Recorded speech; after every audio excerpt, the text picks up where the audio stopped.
Hey, what's up? It's Allen Maldonado and Coach Dave Miller in another episode of Benched. Man, how you doing today?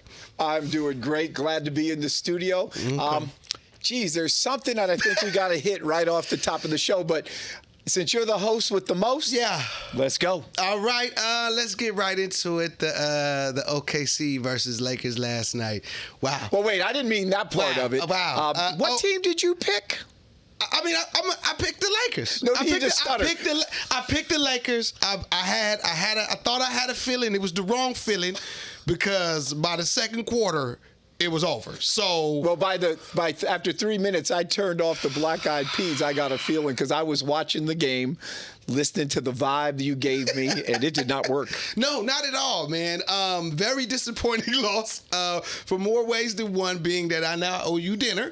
So let's get right into it, man. What do you think went wrong? Wow. We may need to do 5 segments on this show.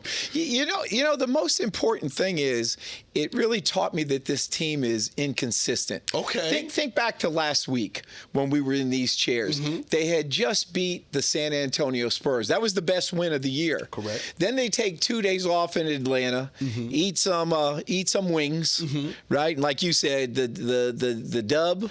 The dub was in the club. The dub was in the club. Dub was in the club. So Yeah. they come out, Yeah. and Saturday they play the worst game of the year. So then you sort of think they learned their lesson, and it just shows you that this team right now, JJ Redick's trying to build a culture, but it's just the inconsistencies. And I could pick apart the offense, Yeah. but it was really the defense that bothered me. Okay. It was just, again, it was porous.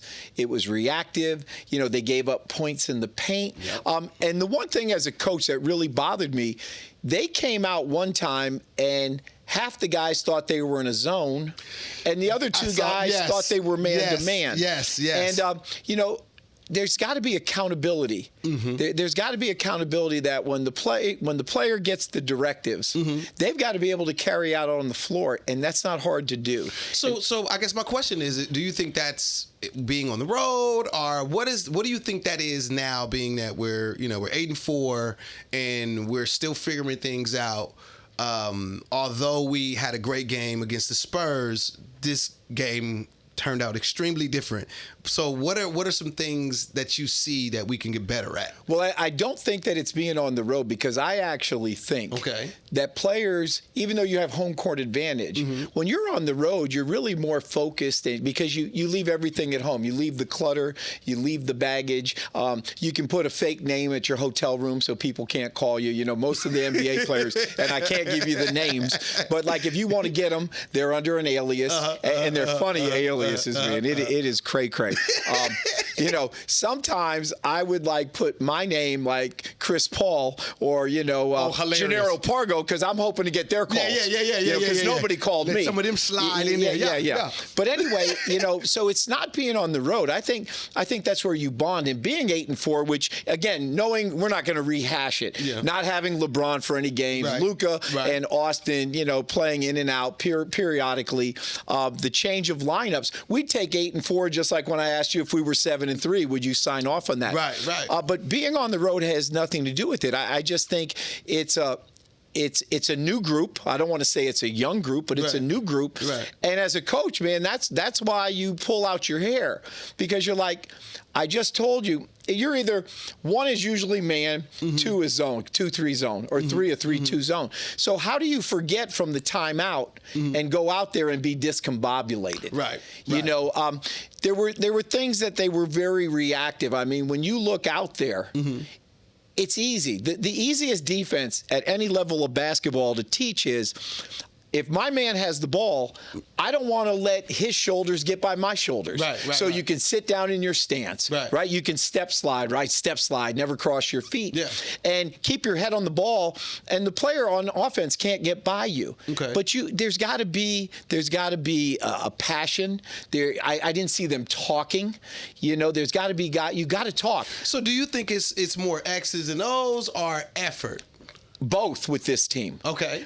Because I think JJ Redick is a very good coach. When I look on his bench, he's got some great assistants that have been there and done that. I mean, he couldn't have put together a better staff. Right. Front bench, Lindsey Harding on the backbench, who I think is going to be the first woman head coach in the NBA one day. Shout out Lindsey Harding. Come on, shout out. You know, I mean, I watched her with her G League team in Sacramento. Okay. And, you know, I mean, she was a great player at Duke. I think she was the #1 pick in the WNBA draft when she came out. And when I was a Sparks analyst for Magic, she was on that team. So, so it's not the staff. No. No. I think they all coaches put you in a position to win. Okay. It's the accountability of the players to go out and to be able to execute. Right. And that's in its most simplistic form. Are we man-to-man or defense? That's like walking into a boardroom and say, we're going to talk about selling this product, and this is what I want you to start out with, and you go to slide C or D. Right. And everyone's sitting there, and you got to go with the flow. You got to fake it till you make it. Right. And, you know, I just didn't think – when they played Atlanta, it looked like they didn't want to play. Right. Looked like they didn't want to be there. The devil's in the club. Yeah, but against Oklahoma City, I mean, they're 12-1 now. They're the defending champs. You can't have any more urgency than to know you have to bring your A game. Okay, so with that being said, like they're 12-1. Like they're on pace for a 75-win season. Defense is up from last year. They're holding people to, I think, 103. Do you think it's because of how good of a team they are that, you know, the Lakers got discombobulated? Like to see them go out there and not know their defensive assignments was a lot. Do you think that the pressure of playing OKC got them? No, they're pros. Okay. I don't believe, we all say, well, we get a little nervous. Mm-hmm. Usually don't. Okay. You know, it just sounds good. You know, it's just like the grind of the NBA. There's no grind when you get on a private jet. Okay. And your bags are brought to the room in the Waldorf Astoria, the Ritz-Carlton, or, you know, the Roosevelt. You know, if you're in New Orleans, I mean, the grind and the per diem and the food in the arena, like the buffet before and after, and then the buffet on the plane. No. But OKC will, once the game starts, they will make you do things and keep you uncomfortable. And that we'll get into that about their physicality on defense. But I think going in there knowing that you're going to have to play as good as you've ever played this year. True. And they're that good, Oklahoma City. You're going to have to hope that they play down a notch or two to even stay at sea level. That's what I was hoping for. I was hoping for that type of night from OKC. So being specific, what about how much they held Luka to? Like, he's been tearing the NBA up for the first part of the season, and this was the first game that he looked human. From a coach's perspective, what do you think that gave him trouble out there that was different from the other games where he was averaging 40? Well, every team is going to do this with the Lakers, and in particular Luka. It starts with the physicality. It starts with changing coverages. I mean, I'll throw Austin Reeves in there as well. I mean, Austin Reeves the other day you said was averaging 30 plus. It might have been 30, 31. 31. Well, in that game, Luka and Austin Reeves combined to score 32 points. So they just barely got or exceeded Austin's average. I mean, below Lucas. It was just it was just an off night, but it was the physicality. I also thought that the OKC defense, like I said, they'll make you do some things once the game starts. All of a sudden, we didn't see the ball movement. We didn't see the swing. We didn't see the cross screens. They weren't setting good screens. They weren't V-cutting. They weren't doing the basic fundamentals that you have to do regardless of the offense that you run. And a lot of that had to do with the physicality. So they went from running really good offense, because, again, I'm going to tell you, you know, JJ, he hadn't been there 2 years. He's starting his second year. He's 12 games, 1 year and 12 games. Right. Okay. I think he like a lot of NBA players, no offense. Right. Because JJ was the type of player, and again, never coached him, but I know his type. He knew every play, and he probably knew what every player was supposed to do. Most guys just know what they're supposed to do. Right. And they just do their thing. The students of the game, guys that become coaches, they know where Chris Paul knew every play and where everyone was supposed to go when they were supposed to go. And there's a lot of players like that. Right. So, I just don't know. They got sped up. And then they went to iso ball. Yeah. And let me tell you this, the worst thing you can do against a great elite defensive team, and I think I told you a year ago when I did that game, Denver at Oklahoma City on ESPN, that was the best defensive team I've seen in person in maybe the last 5 years. So now you have iso ball. And this used to happen to Kobe a lot too. When Kobe would get out on that wing and iso. Oh, yeah. Now it's not one-on-one defense. Now you have 10 eyeballs loading. And even though Kobe could usually get his shot off and get to his spots, it's hard for even an elite superstar to play in a crowd. Because now, usually you say you have your man and a half on either side of you because, I don't want to get into coach speak, but if I'm guarding the ball, I've got my two wings and they're off their man. We say up the line, on the line. Because in case I get beat on a jab and a crossover and a blow by down the tunnel, one of my wing defenders has got to help until I can recover and then he gets back. So you usually have 1.5 guys guarding you. Man. Luka had 10 guys guarding him. And I thought the shot selection was not good. They struggled from three. They turned the ball over. And then, points on turnovers was crazy. Again, we don't have stat sheets here, and I'm just going off from watching the game and texting with you. It was like 20 turnovers, which produced 26 points off turnovers. And, at one point I texted you like, I eat a lot of appetizers. And you're like, I know, we're down 40.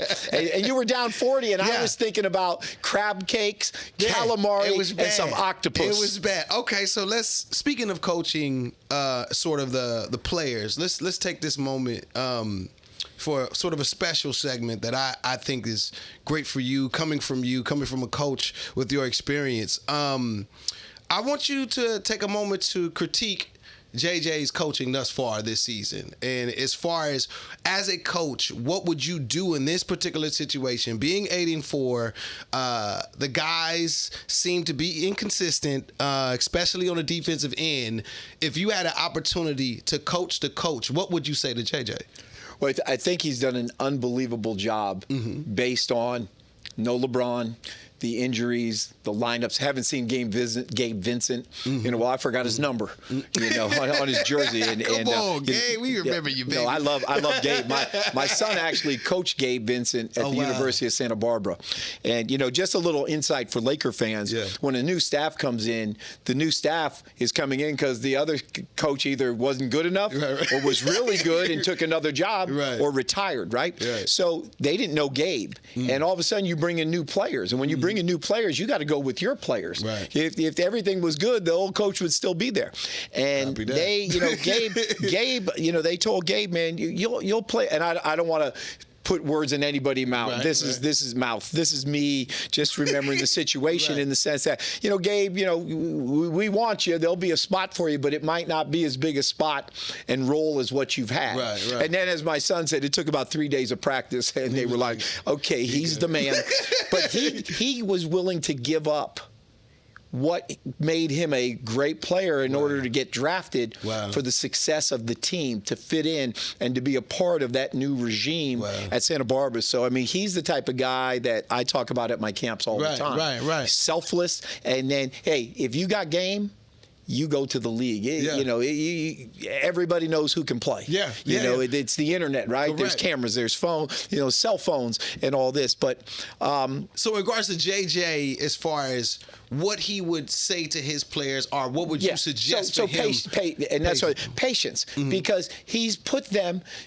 they're fifth right now. Correct. In the league. I mean, when you look at Oklahoma City, you've got the Denver Nuggets. Yes. Okay. You have had that 55 going crazy. You have the Spurs. You have Houston, and this is a top 5 team right now. I agree. And they were up to 2 a couple losses before a couple losses ago. Yeah. So he's done a great job. He's got to have patience. They got to get LeBron back. He's got to integrate LeBron. And LeBron will help this team. But it's sort of like I look at players with Father Time has never been defeated. So LeBron now sees that they're winning, and he's not going to change his game, but he can pick and choose. Right. Also, I like it when LeBron doesn't have to be on the ball all the time, just like I was with Kobe. Kobe was better when he didn't have the ball in his hands. Right. And I always would say to Kobe, and I didn't coach him, but I talked to him after practice. I talked to him walking out to his car in the parking lot. I always said in his ending years, man, below the free throw line and down is where you're the most lethal. You can always pull up and shoot those threes. You can always work and get to that mid-range jump shot. I said, but your footwork is so exquisite. And quick beats big. I don't care how big a guy was guarding him. Who was it in Memphis? Was it Tony Allen, the Kobe stopper? Oh, yeah. And then there was one in Portland that thought he was a Kobe. There was one in Portland that thought he was a Kobe stopper, but he could never stop Kobe. Was it Porter? No. No. Okay. We'll save that for another show.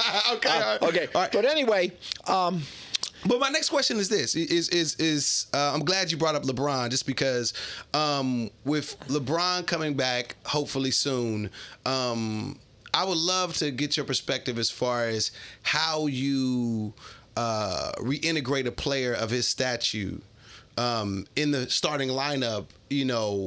After not say they've been losing a couple times, but an idea of reintegrating this great player into your offense. What is some of your experience in doing so? Well, what I would say is everyone's thinking, what does JJ have to do and what does LeBron have to do? Right. What I'm saying is it's what the other 4 guys have to do. Gotcha. Because he's still, you can't tell him, you can't lessen his load, okay? You can't tell him he's going to be a smaller piece of the equation. Right. The hard part of coaching is to continue the ball movement, is to continue taking the best shot available. And see, LeBron will do that.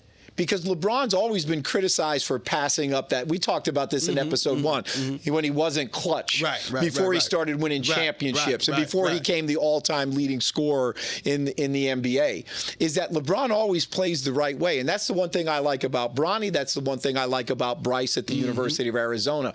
He taught those kids or young men how to play the right way. And I love it when I watch him play. So he's got to go in there, and I hope they tell him, man, do your damage inside. You're 6'9", you're as skilled as anyone that's ever played this game, Allen. Right. There's no doubt in my mind.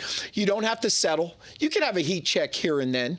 But, get up and down the floor and integrate him into the motion. The hardest thing to guard is motion. The easiest thing to guard is iso ball or to come down and to jack up a shot. Okay. Right? He's earned the right to do that, but if he wants to get this team right offensively, then he's got to be able to do all the things that made this team successful without him. Because you can't tell me adding him is going to hurt this team. I no think way that's in ridiculous for anybody to think adding LeBron James to any starting lineup will be a bad thing. And just the fact that we saw him last year, seamlessly play off the ball when Luka came in the middle of the season and they went for a run and we fell short in the playoffs. So I agree with you. I think bringing in LeBron is going to give a needed energy boost that we need. So definitely hoping him speedy recovery and get back on the court let me tell you when you said that. Yeah, exactly. Let me tell you this. You think back to last year when Luka came and joined him, but even think back with Anthony Davis. LeBron always tried to get them off in the beginning of the game. LeBron can close it. Again, I'm not going to sit here and tell you that LeBron can go 30, 40 minutes of the LeBron that we're used to. His body looks like he can, let him prove me wrong. Who am I to say that? But again, it's the father time thing. Plus, if you're smart, I don't want to use him like that in early in the season. November, December, January. Hey, I want to make a run. Yeah. And listen, there's teams have proved that if you get into the play-in and, you're not playing your best basketball right now, whether it's college or the NBA. If you're playing your best basketball now, there's no way you can sustain it. Right. It's that upward where you're building and you're getting better. And so, my whole thing is LeBron always wanted to get Anthony Davis started early. Right. And people always wonder, LeBron hasn't shot it. He knows what he can do. He's trying to get other people started. That's what I think he can bring to the table. And then when need be, you can get him in an ISO, but I want to see him on the post. Okay, so with LeBron and this team constructed as it is right now, how do you feel that we get better? Or do you feel that we need more pieces? And how would you sort of figure and see what type of player that we need? Well, the players that they need, and again, DeAndre Ayton, up and down. I mean, last night, again, no stat sheet here, so I'm not guessing, but I think 6 points for sure and maybe 5 rebounds. And we did a podcast where he was averaging 18 and 8. Yeah. He was 2 rebounds shy of a double-double. So what did it start off this podcast?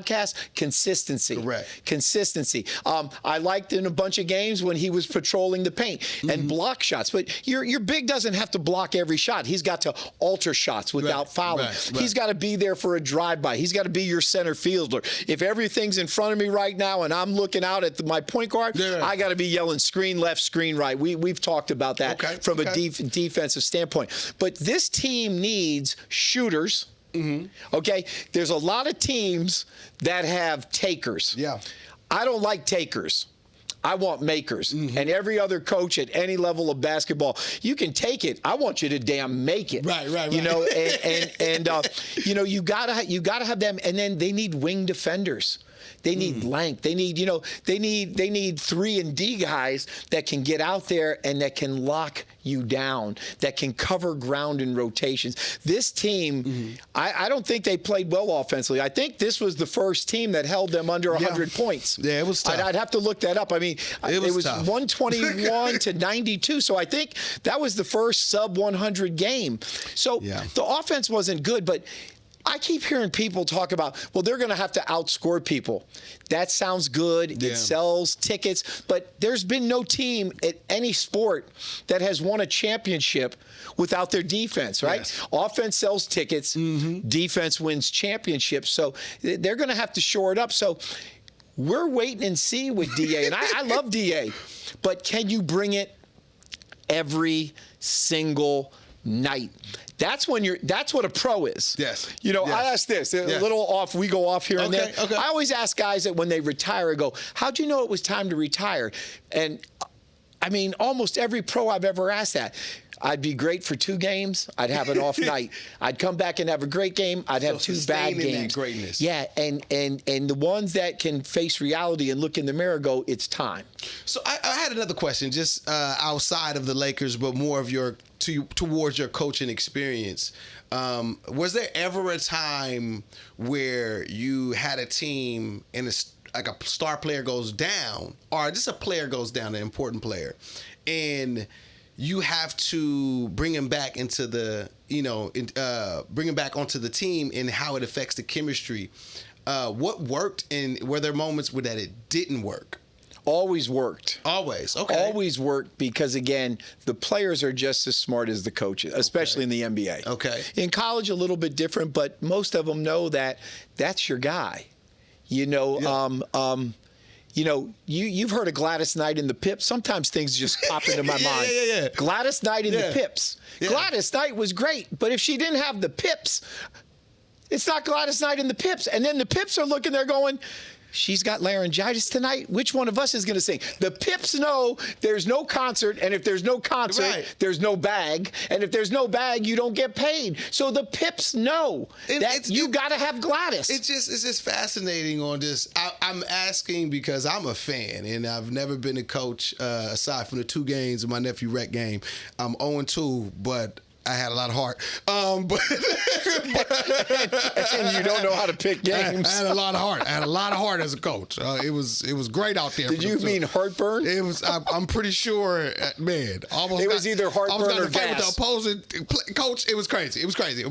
But I guess a loss for words on how many times I've heard, these stories of great players coming in and messing up the chemistry. Hogwash. And when I'm hearing from a coach, it's like it's never. No, it's my job. It's my job to put you back in there. And the biggest thing is, I don't believe in rust. So why do you think that's a thing where people truly believe that when it sounds good? Well, wait a second. All right.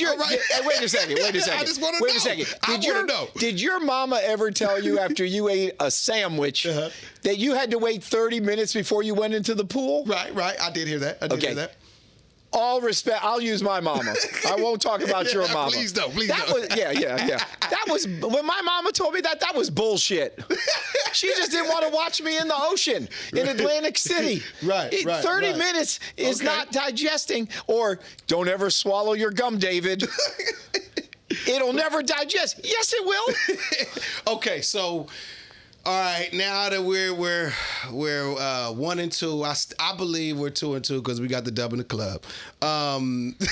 For the rest of this road trip, man, what do you think we need to do? What are your projections? I'm sitting the next couple games out from betting, but what do you think is the future for the Lakers? Well, they have the back-to-back coming on Friday, so they have New Orleans, who's in disarray.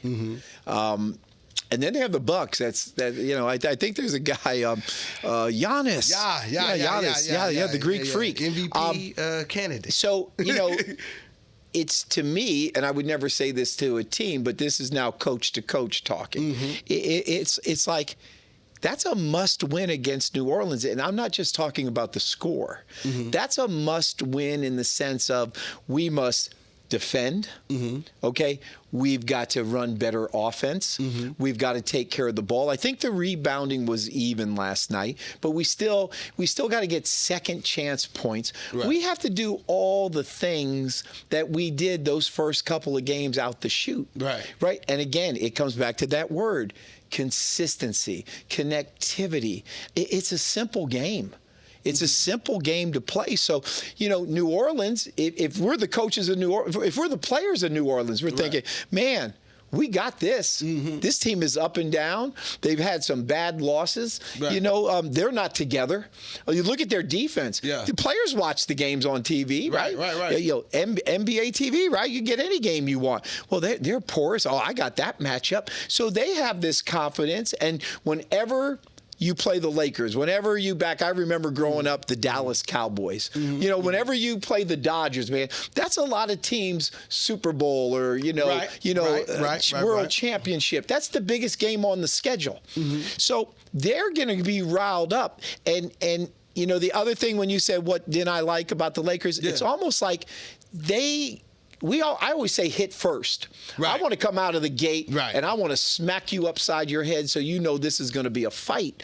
And these teams are coming out and they're hitting first. The Lakers give a little bit of push. I mean, there was 2 or 3 good minutes in that game, but after that wasn't a game. Okay, so this is why I love doing this show with you, is because I get the opportunity to pick your brain as a coach. And you hear about these famous tricks of the trade that Phil Jackson would do, whether it be a book or have, go party with Rodman.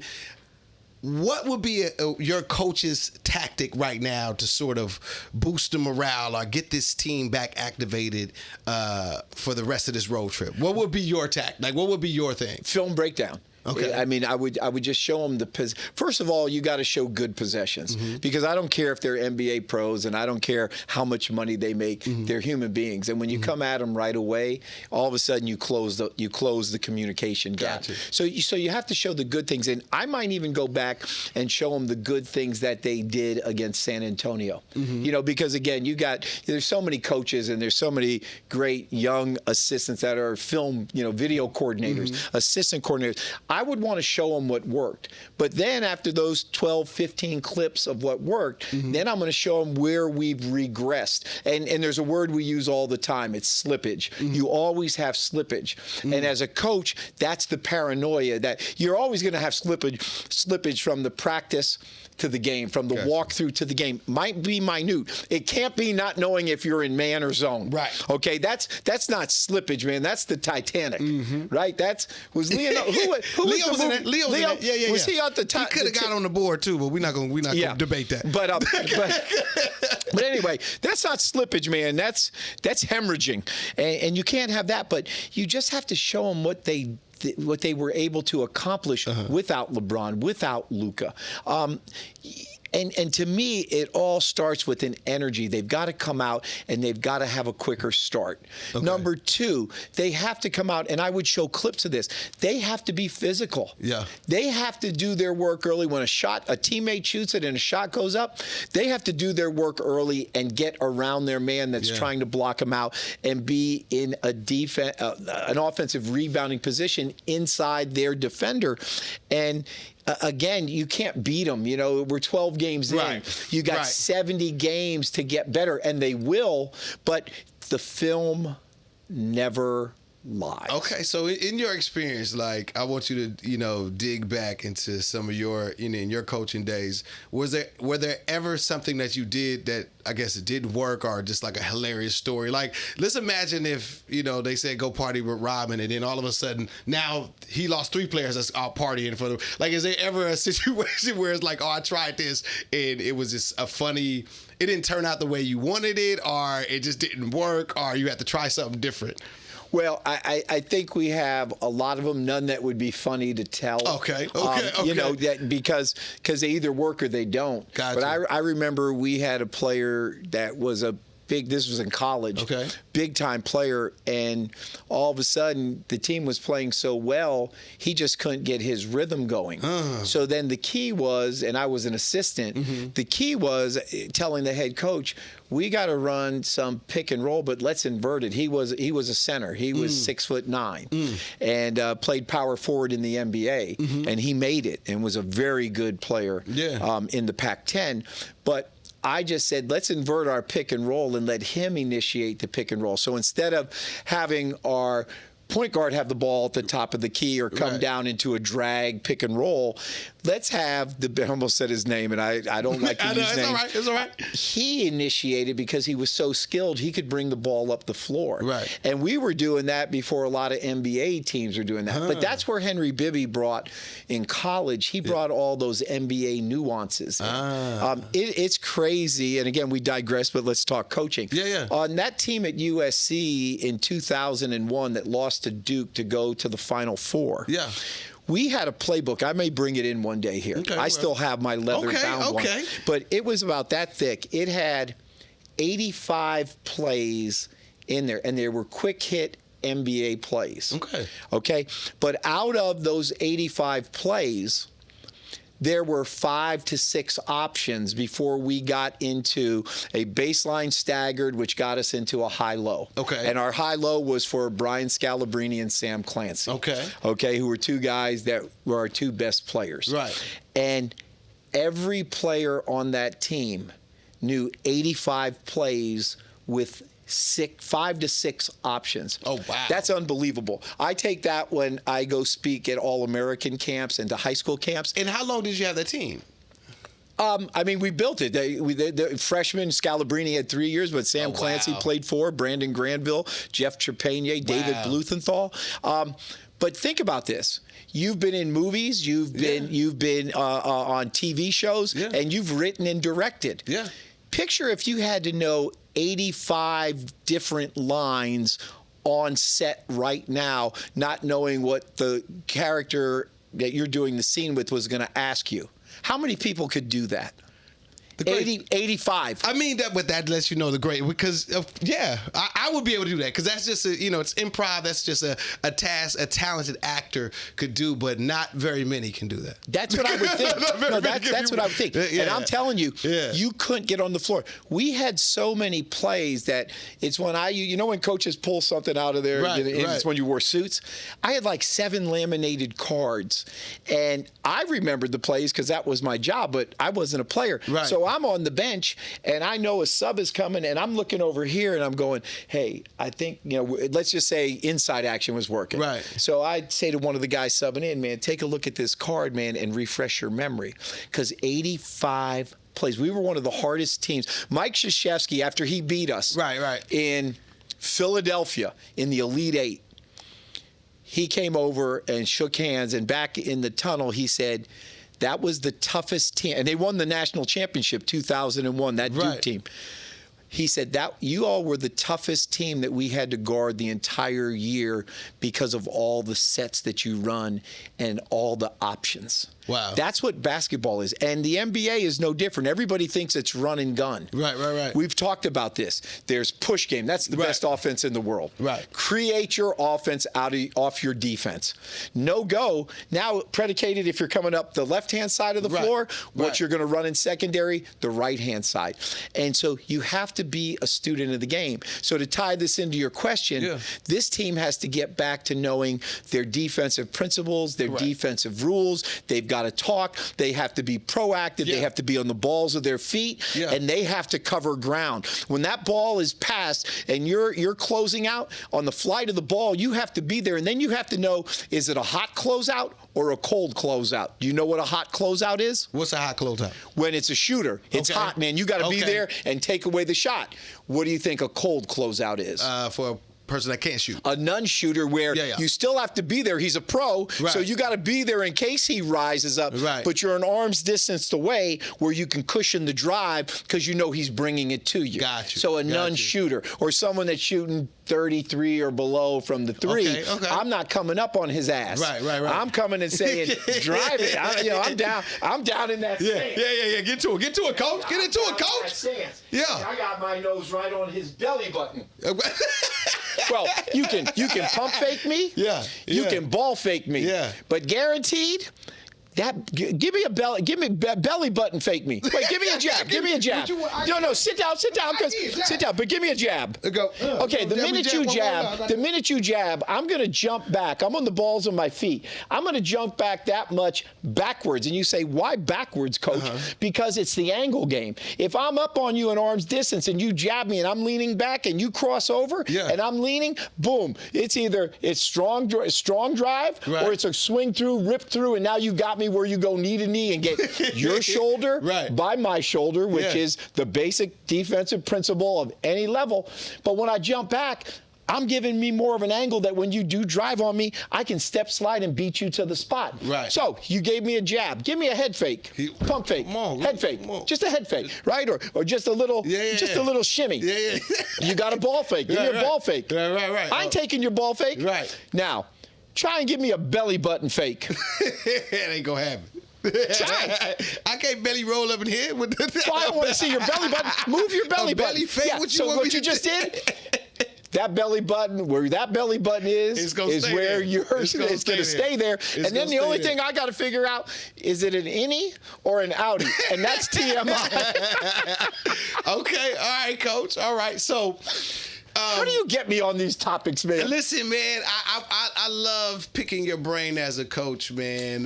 This is an opportunity to really speak about the X's and O's along with the excitement of what the Lakers is doing this season. So, with that being said, what key players do you need to step up in the next game against the Pelicans? Like, who needs to step up next game?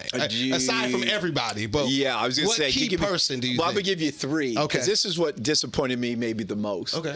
That it all came at once. Because one guy has a bad game. Luka had a bad game. He'd be the first to tell you if he was sitting in between us. Austin Reeves would tell you he had a bad game. He always says, well, both of them, always says, it starts with me. I got to play better.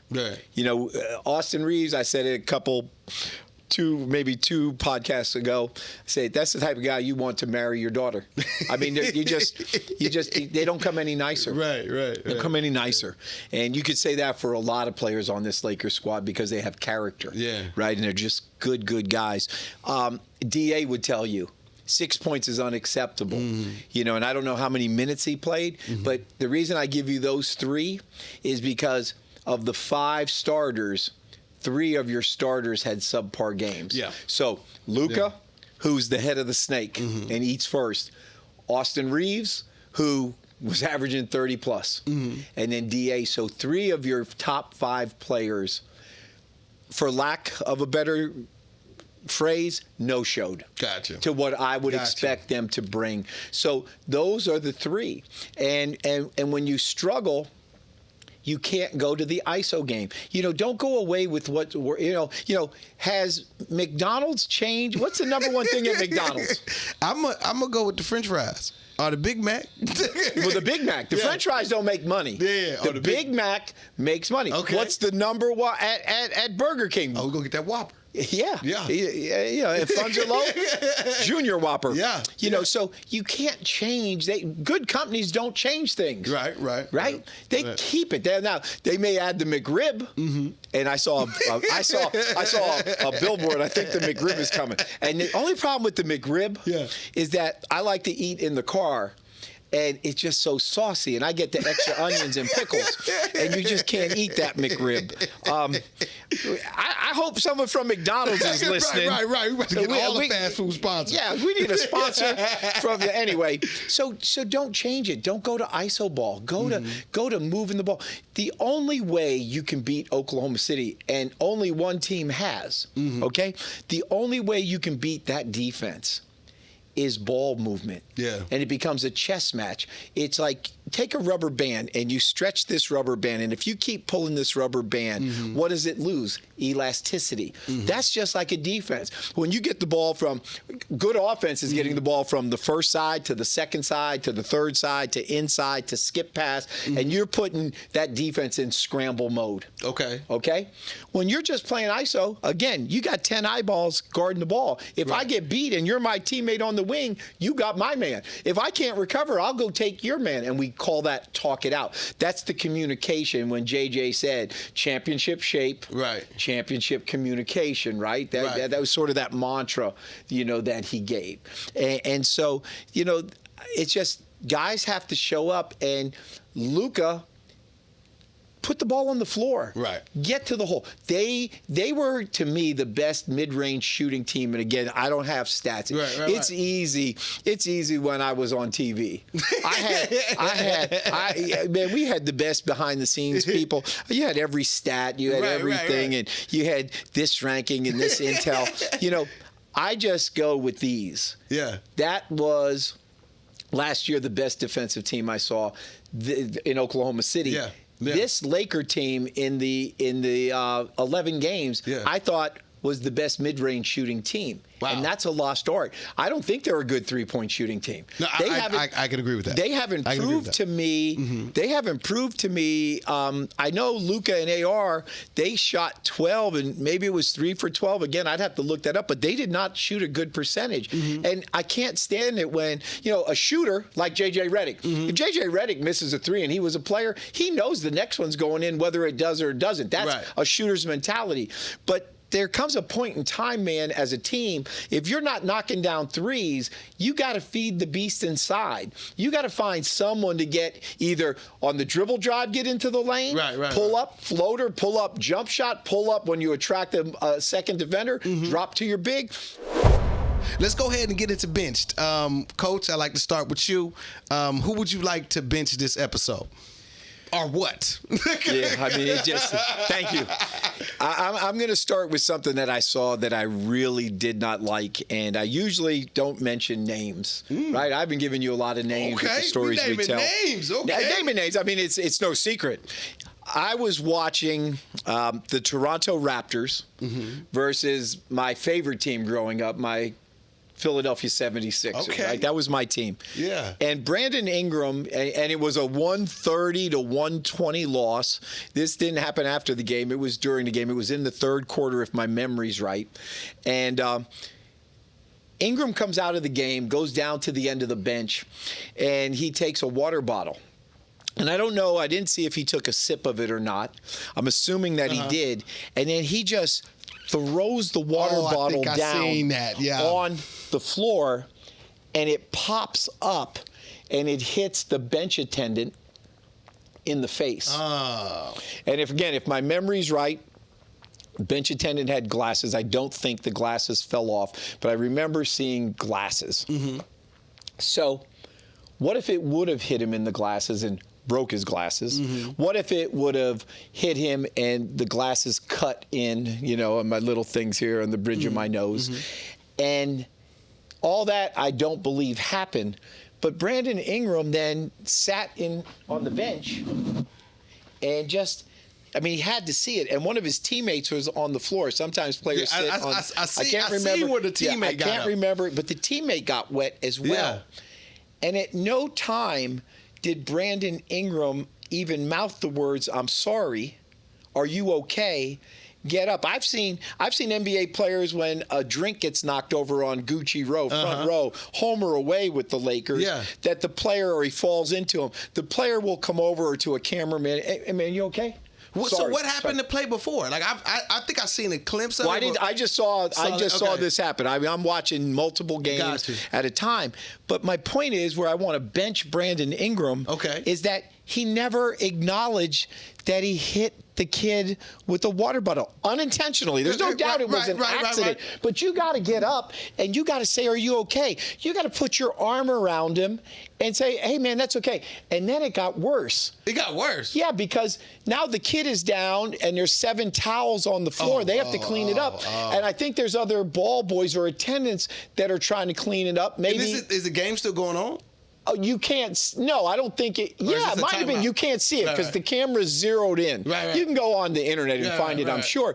But they're cleaning up this mess. And at no time did Brandon Ingram, who's a good guy, good guy, at no time did he help clean up the mess. I just thought that was spoiled. I thought, and it obviously was a problem because the NBA fined him $25,000. They fined him $25,000 for that? Sure. Well, let me ask you this. The water bottle, $25,000, and it hit a team attendant. I'm not saying that. I'm saying that's a lot of money. That's not a lot of money at this level, but I get your point. I get your point because we all want our money. But then the announcer, and this one I can't name a name, and I wish I could. But the Toronto announcer, and this isn't a quote, but he's like, "Well, that's his competitive nature, or that's his competitiveness." BS. You know what I always say? Keep that in the court. You would have lost, right? I don't know if he played good or bad. I didn't look at the stat sheet. I wasn't watching it, but I want to bench Brandon Ingram for throwing the water bottle, hitting the attendant, not seeing if he's okay. And now after the fact, he came out and said he apologized, like the next game. I'm sure, but you got to apologize then. I want to know what happened prior, because you know how you got those, again, the heat of the moment. Not to say that he should always apologize. He should always apologize. I'm curious on what happened prior to why he slept. I'm not. Okay, you're a pro. Okay. Yeah. So you want now, coach to coach, I give you these answers. And, well, this didn't work, and we tried this. No way. This is a kid. Okay, let me ask you this. What happens if you're at a game? What happens if you're in crypto.com and you're mad because someone missed a dunk, and you take your water bottle, you're sitting front row, and you throw it down on the court?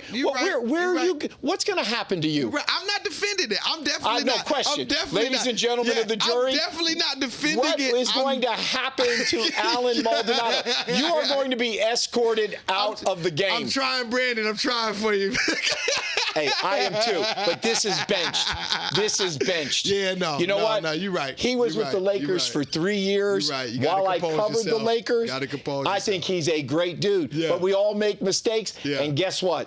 You came up with this idea benched. Yeah. And I'm benching him. I'm benching the announcer. And now I'm going to see who you're benching. Okay, all right, that's good. That's good. That's a good one. That's a good one, man. $25K for the water bottle. That's a lot. That's a lot cheaper than you buying me dinner for picking OKC.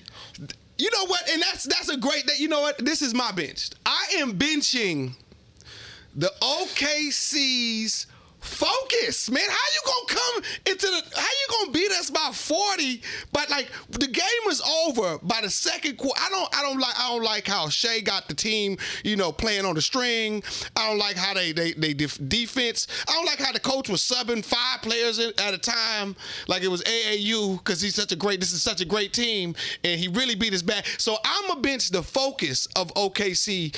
Listen, I'm gonna tell you right now, I am a fan, and I'm blind for the Lakers. So I got to bench them for just all of the tenacity to beat us by 31, and the fact that I got to pay dinner after this because of how focused they was. So I'm benching OKC's focus. You know what? And I'm going to apologize to Brandon Ingram right now.